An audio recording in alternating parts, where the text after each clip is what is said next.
Assalamualaikum warahmatullahi wabarakatuh. Selamat pagi Pak Andi dan Pak Ali. Apa kabarnya? Waalaikumsalam warahmatullahi wabarakatuh. Selamat pagi juga Pak Yuda. Alhamdulillah kabar baik. Bagaimana kabar Bapak? Alhamdulillah sehat juga Pak. Syukurlah kalau Bapak kondisinya juga sehat. Bapak pagi ini ada kegiatan coaching secara daring ya dengan Pak Eli. Betul Pak, pagi ini saya dan Pak Eli berencana untuk melaksanakan kegiatan coaching dengan moda daring dikarenakan aktivitas kami berdua yang perlu menyesuaikan dengan kegiatan belajar mengajar juga Pak. Baik Pak. Nah, kehadiran saya di sini untuk memberikan dukungan terhadap kompetensi coaching yang ingin Bapak tingkatkan atau kembangkan. Maka dari itu, saya mohon izin akan mengamati proses coaching yang akan Bapak laksanakan bersama Pak Eli dalam kegiatan coaching nanti. Posisi Bapak sebagai coach dan Pak Eli sebagai coachee ya Pak. Ya, insya Allah siap Pak. Dan saya juga berterima kasih kepada Pak Yuda sudah bersedia untuk menjadi pengamat atau observer pada kegiatan coaching kali ini dengan Pak Eli ya Pak ya. Sama-sama Pak. Baiklah, sebelum Bapak memulai proses coachingnya, pada kegiatan praobservasi kali ini, saya akan menjelaskan beberapa hal terkait tupoksi saya sebagai seorang observer atau supervisor. Dan mohon izin juga nanti saya akan bertanya beberapa hal kepada Bapak. Baik Pak, siap. Baik Pak, terima kasih. Yang pertama, saya akan menjelaskan rubrik penilaian dari kegiatan pengamatan coaching yang akan Bapak lakukan dengan Pak Eli. Untuk bagian pertamanya, saya akan mengamati bahwa kegiatan coaching yang Bapak lakukan diantaranya harus mencakup yang pertama, langkah-langkah yang dilakukan apakah sudah sesuai dengan alur tirta atau belum. Kita ketahui bersama bahwa alur tirta terdiri dari tujuan, identifikasi, rencana aksi, dan tanggung jawab.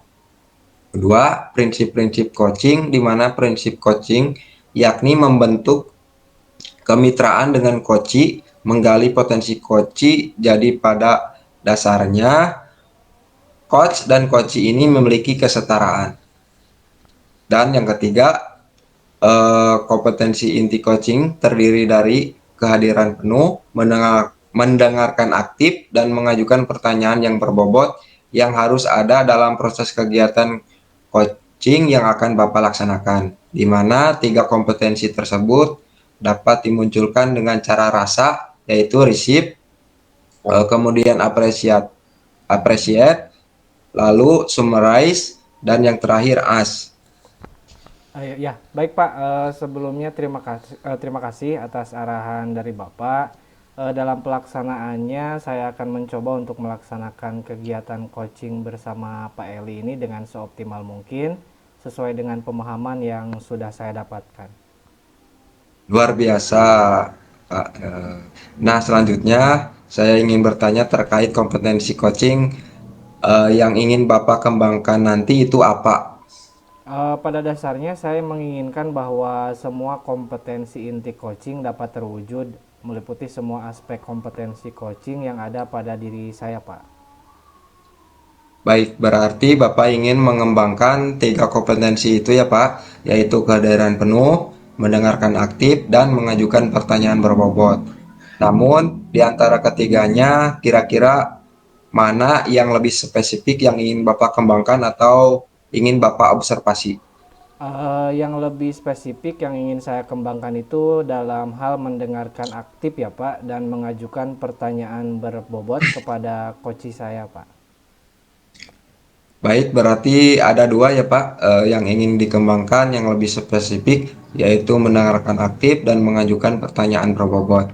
Nah, kira nih Pak, indikator ketercapaian dan tujuan pengembangan yang diinginkan itu seperti apa, serta bagaimana penilaian Bapak terhadap apa yang akan kita kembangkan ini. Indikator ketercapaiannya saya akan melihat apakah apakah Koci sudah bisa mencari solusi tentang masalah yang dihadapi dan juga Koci memiliki rencana aksi atau rencana ke depan yang harus dilakukannya, Pak. Baik Pak, jadi indikator ketercapaiannya adalah saat coach sudah bisa menemukan sendiri solusi dari permasalahan yang dihadapi dan memiliki rencana aksi sebagai solusi, begitu ya. Baik, saya garis bawahi ya Pak. Itu adalah tujuan utama kegiatan observasi coaching kita pada sesi kali ini. Ya, betul Pak, seperti itu. Baik Pak, terima kasih untuk jawaban-jawabannya. Selanjutnya silakan Bapak melakukan proses coaching seoptimal mungkin dan nanti setelah proses coaching Bapak sudah selesai bersama Pak Eli, kita akan berdiskusi kembali untuk menyampaikan hasil dan proses pengamatan pada sesi pasca kegiatan observasi ini. Iya, ya baik Pak. Sama-sama, mohon izin saya akan melaksanakan coaching ini ya Pak ya. Boleh Pak, silakan. Demikian kegiatan pra-observasi kegiatan kali ini. Sekali lagi terima kasih sudah menjabarkan secara rinci terkait kompetensi yang ingin Bapak kembangkan pada sesi coaching kali ini. Selamat melaksanakan coaching ya Pak. Wassalamualaikum warahmatullahi wabarakatuh. Baik Pak, Waalaikumsalam warahmatullahi wabarakatuh. Mohon izin ya Pak untuk Iya melaksanakan Pak, coaching. ya silakan Pak. Assalamualaikum warahmatullahi wabarakatuh. Pak Eli, bagaimana kabarnya? Mudah-mudahan dalam keadaan sehat ya Pak ya. Waalaikumsalam warahmatullahi wabarakatuh. Alhamdulillah sehat. Pak Andi sendiri gimana kabarnya? Alhamdulillah Pak, jika dalam keadaan sehat, saya juga alhamdulillah dalam keadaan sehat juga. Nah Pak, baik sesuai dengan rencana kita hari kemarin, pada hari ini kita akan melaksanakan kegiatan coaching ya Pak. Betul, betul sekali Pak. Baik Pak Eli, sebelumnya saya izin bertanya jika boleh tahu apa yang mau Bapak ceritakan pada sesi coaching kali ini Pak. Begini Pak Andi, akhir-akhir ini saya merasa murid-murid yang saya ajar itu kurang fokus dan juga kurang antusias. Sepertinya mereka itu kayak kurang termotivasi untuk belajar. Selain itu juga beberapa murid saya itu tidak tuntas dalam menyelesaikan tugas-tugas yang saya berikan, Pak. Oh iya ya, baik. Saya garis bawahi terlebih dahulu ya Pak, ya apa yang Bapak sampaikan barusan, bahwa sebagian besar murid-murid di kelas Bapak kurang fokus dan kurang antusias dalam pembelajaran di kelas, sehingga beberapa murid tersebut tidak tuntas dalam menyelesaikan tugasnya. Begitu ya Pak ya? Ya betul, betul sekali Pak Nah, gitu. baik, jadi menurut Pak Eli sendiri, apa yang Bapak harapkan dari obrolan atau kegiatan coaching kita hari ini, Pak? Saya mengharapkan solusi atas permasalahan yang apa namanya yang saya rasakan tadi, yaitu tentang fokus dan antusiasme murid-murid yang saya ajar Pak dalam pelajaran, dan juga mudah-mudahan memberikan solusi untuk mengatasi murid-murid saya yang belum tuntas dalam pengerjaan tugasnya gitu. Nah, ya. Menurut Pak Eli sendiri, kira-kira hal apa saja yang membuat murid-murid Bapak itu kurang antusias atau kurang fokus dalam pembelajaran bersama Bapak? Kalau saya ingat kembali, ada beberapa hal memang yang menyebabkan murid-murid saya kurang antusias. Yaitu yang pertama, pembelajaran saya sepertinya memang sedikit membosankan, Pak. Yaitu terlalu monoton, yang juga saya terlalu dominan untuk berbicara di depan kelas. Nah, yang kedua, yang saya rasa kurang yaitu kurangnya saya memberikan kesempatan pada murid saya untuk memberikan pendapat atau juga aktif dalam berbicara pada proses pembelajaran saya. Nah, yang keduanya kurang fokus itu disebabkan beberapa murid itu terlalu asik sendiri dengan kegiatannya, seperti ngobrol dengan teman-temannya, sehingga pekerjaan ataupun tugas-tugasnya pun kadang tidak diselesaikan untuk dikerjakan. Oh, begitu ya Pak ya. Nah, baik. Bapak sudah mampu menganalisis dan mengidentifikasi penyebab yang mungkin terjadi sehingga berakibat murid-murid Bapak kurang fokus dan antusias. Nah, kira-kira kalau boleh saya bertanya kembali, apa saja yang dapat membuat murid-murid Bapak antusias dalam pembelajaran Bapak kira-kira? Kalau menurut saya ya Pak, mungkin itu murid-murid pasti menginginkan pembelajaran yang asik dan juga menyenangkan bagi mereka. Artinya tidak monoton, lalu tidak membuat jenuh, serta juga tidak membosankan. Dan adanya sesuatu pengalaman yang baru agar di dalam kelas terjadi interaksi antara saya sebagai guru dan juga murid-murid saya, Pak. Ya, wah. Nah, saya sangat sependapat dengan Bapak. Lalu menurut pendapat Bapak sendiri, apa saja yang bisa membuat murid-murid agar lebih asik dan tidak bosan pada pembelajaran Bapak? Kalau menurut saya sih pembelajarannya itu harus dibuat terpusat pada murid, lalu murid diminta untuk aktif dalam pembelajaran, ikut serta hadir secara utuh di dalam kelas, kemudian adanya kegiatan ice breaking mungkin ataupun mindfulness untuk mengembalikan fokus-fokus murid serta berkreasi dengan alat peraga ataupun media pembelajaran yang digunakan maupun juga bisa menyisipkan game-game edukasi supaya pembelajarannya lebih menarik dikarenakan memang usia murid saya itu termasuk kategori remaja yang tentunya sudah mengenal dengan aktivitas-aktivitas teknologi yaitu internet dan juga media sosial. Baik, baik. Ya, luar biasa ya Pak ya. Nah, lalu mengenai tugas nih yang diberikan kepada murid-murid Bapak, apakah penyebabnya sehingga murid-murid Bapak ini kurang akan kesadaran dalam pengumpulan tugas? Kayaknya kemungkinan sih karena tugas saya itu terlalu banyak dan juga berisi banyak pertanyaan-pertanyaan yang kurang apa namanya, kurang dikemas secara menarik Hmm, sehingga murid-murid saya itu berpikir bahwa tugas itu sebagai beban serta saya menyadari bahwa kurangnya memberikan sumber belajar yang beragam dan mengasihkan tentunya untuk murid dalam kegiatan belajar mengajar, Pak. baik. Nah, kalau boleh tahu sumber belajar apa yang biasanya Bapak gunakan di dalam kelas? Saya biasanya menggunakan buku teks sebagai referensi yang utama dan terkadang sih menyisipkan beberapa materi pembelajaran digital bagi murid saya seperti menonton video dan juga tayangan-tayangan lainnya tentang pembelajaran itu lewat YouTube, Pak. Oh iya. Baik, saya menyadari bahwa untuk sumber belajar yang Bapak referensikan sebetulnya sudah ada keragaman ya, Pak. Hanya saja mungkin Bapak terlalu fokus pada buku dan kurang mendominasikan pembelajaran mandiri bagi murid-murid Bapak. Yang notabene usia remaja yang sebetulnya sudah dapat mencari referensi belajar secara mandiri serta belum memahami karakteristik setiap murid. Nah, menurut Bapak, adakah sumber belajar selain buku teks dan tayangan video pembelajaran?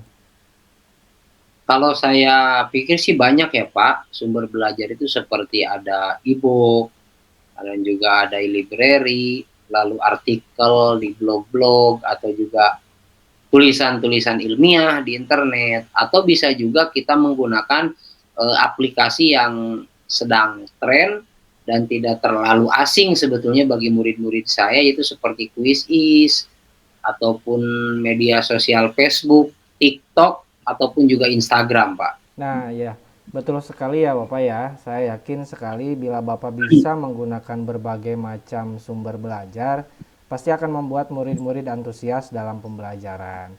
Jadi sekarang apa rencana Bapak untuk menyelesaikan masalah ini?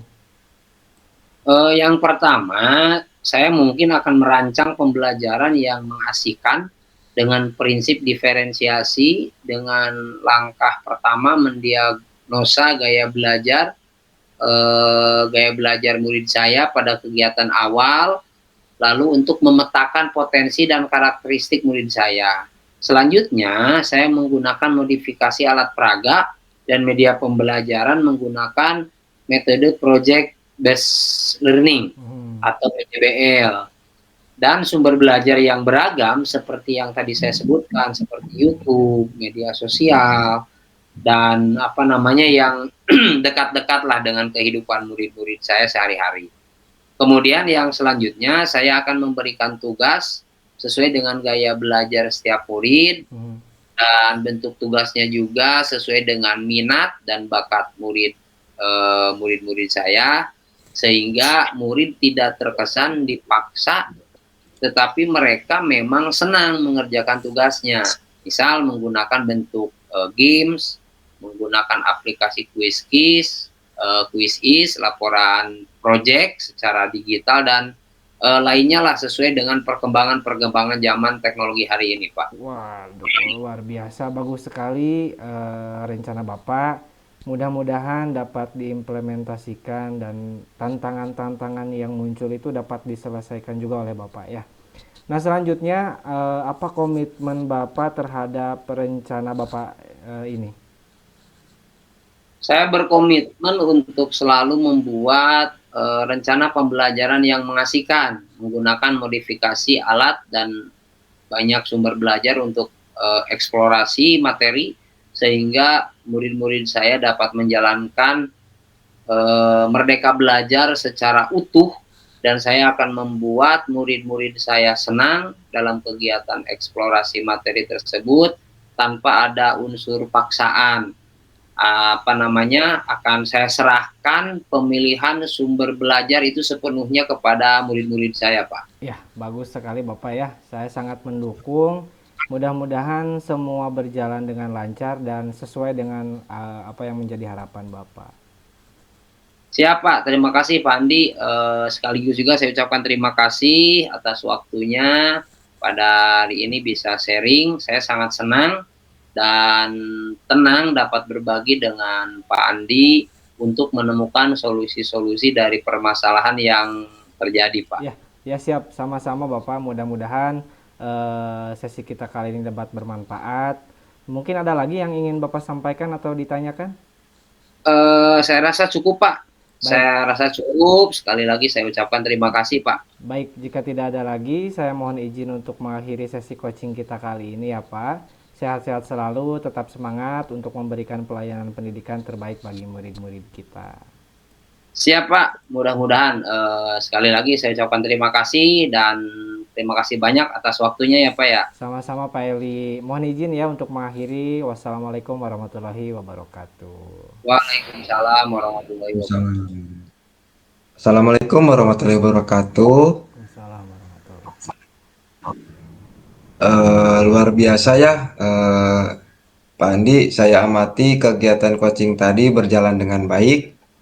Menurut Bapak sendiri, apakah kegiatan coaching tadi itu sudah berjalan dengan lancar? Serta bagaimana perasaan Bapak setelah kegiatan praktik coaching tadi bersama Pak Eli?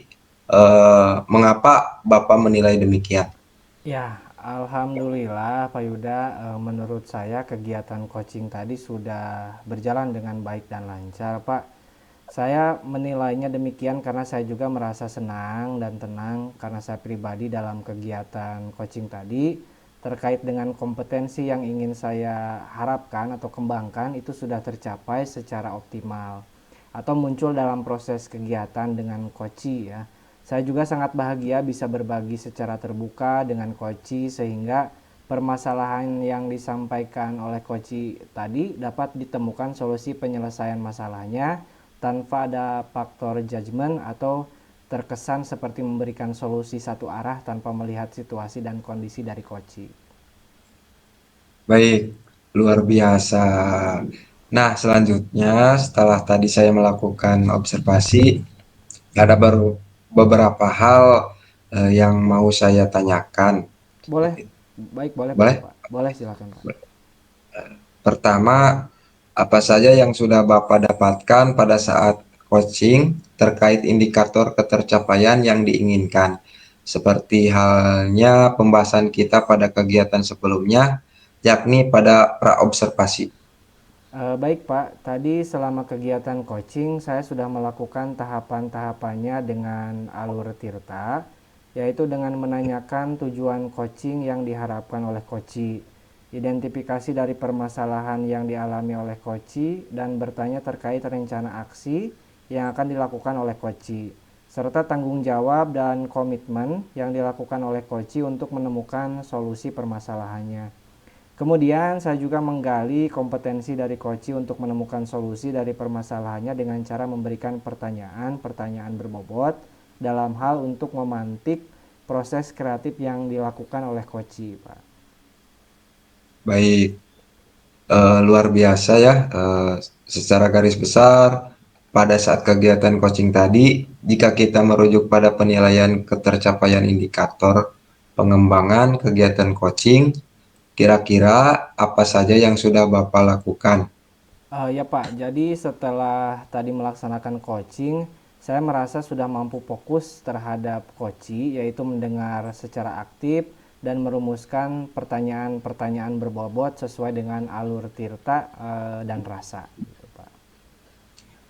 Baik, jadi sudah berhasil ya Bapak melakukan coaching dengan alur Tirta serta melakukan teknik rasa.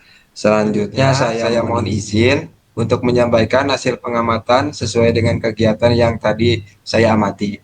Ada beberapa catatan, di antaranya Pak Andi tadi sudah berhasil menyampaikan sesuai dengan alur Tirta dan juga Bapak sudah berhasil dalam menumbuhkan rasa tanggung jawab dalam diri Koci agar rencana aksi yang dilakukan dapat berjalan dengan baik. Saya tadi juga sudah mendengar percakapan Bapak dengan Koci. Bapak sudah fokus dan hadir penuh, sudah mendengarkan aktif dan sudah memberikan pertanyaan-pertanyaan yang berbobot sesuai dengan kata kunci yang disampaikan oleh Koci. Untuk kedepannya, eh, Bapak, kompetensi apa yang akan dikembangkan ke depannya setelah melakukan proses coaching hari ini? Ya Pak, Alhamdulillah saya sangat senang sekali mendengarnya. Terima kasih sebelumnya atas apa yang sudah Bapak sampaikan. Nah, terkait kompetensi yang ingin saya kembangkan itu, saya ingin lebih jauh memahami tentang coaching dengan alur Tirta supaya bisa saya terapkan dalam kegiatan pembelajaran di kelas maupun berkolaborasi di sekolah. Juga tak lupa untuk senantiasa berlatih dan meningkatkan kemampuan memahami lawan bicara saya serta meningkatkan terus kemampuan dalam hal mendengarkan secara aktif. Baik, luar biasa sekali Pak. Semoga kedepannya lebih baik dan sukses selalu. Terima kasih Pak Andi, hari ini sudah melakukan proses coaching dengan alur Tirta. Sebelum mengakhiri kegiatan, mungkin ada hal lain yang ingin Bapak sampaikan atau tanyakan kembali. Saya rasa cukup, Pak. Tidak. Jika tidak, izin saya akhiri ya. Dan terima kasih untuk kesempatannya. Assalamualaikum warahmatullahi wabarakatuh. Waalaikumsalam warahmatullahi wabarakatuh. Terima kasih Pak Yuda untuk kesempatannya. Sama-sama Pak Andi.